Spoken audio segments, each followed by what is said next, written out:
এইটা হইছে আমাদের বরিশালের একটি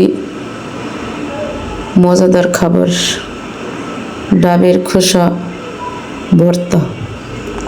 আসসালামু আলাইকুম এভরিওয়ান, সবাই কেমন আছেন? কে কে খাইছেন এই ভর্তাটা? আমরা ছোট্টবেলায় অনেক খাইতাম, কিন্তু এখন তো আর খাওয়া হয় না, বাড়িতে আসি না, এই জন্য তেঁতুল লাগে। তাও তেঁতুল নেই, পরে ডাব পাড়ছে গাছ থেকে, পরে কই তেঁতুল থাকলে বানাইতাম।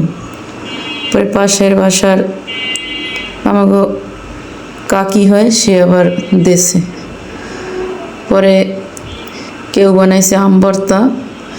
যারা আম ভর্তা বানাইছে তারা আবার এটা বানাইবে না। আমার চাচাতো ভাই আইছে, সে আবার এটা ভালো পারে, সেলছে। এখন ছিললে এখন এগুলো সেচতে হইবে। এই যে সেচছে তারপর নিয়ে আসছে। এখন এর ভিতরে অনেক কিছু দিতে হবে। এরা আবার বসে বসে গোল মিটিং করতেছে, কেমন হয়েছে আর বানাই না। ও বানাইছে, ও আবার ভালো পারে এইসব কাজ, মেয়েদের চাইতেও ভালো হয় এর কাজ, রান্না বান্না করতে পারে। এখন এর মধ্যে অনেক কিছু দেওয়া হয়েছে। আমার ভাগ করে দিয়েছে এতখানি, ভাগ করতে আসছে, অনেক মজা। এটা বরিশালের মানুষই খায়। এটা হচ্ছে ডাবের আচার, ই কয় মোহা, এটা ভর্তা। দাও না,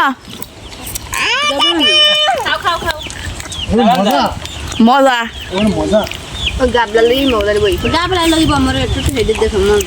এই যে সব একসাথে খা, দেখবেন সেই মজা হইবে। ওই চাল দেখাইতাম না, ওরা হালাইবে না, একসাথে হালাইবে, ওরা একসাথে এগুলো হালাইবে সব রেখে। আইসক্রিম খাই থই দিয়েছে, হইলে খেতের কাঁচা বাদাম বাজবে, সেই টেস্ট হয়েছে। এগুলো খাইতে মজা, খাই দে তুই, তোর খাইতে মজা দিতেও পারে।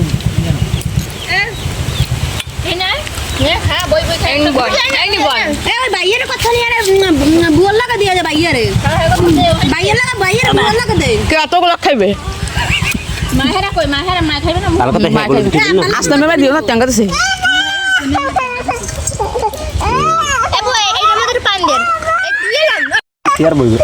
এই বইছে গোল মিটিং দিয়ে, এখন এরা সুন্দর খাইতে আছে, সবাইতে আছে। কি কেমন মজা কও না তোরা?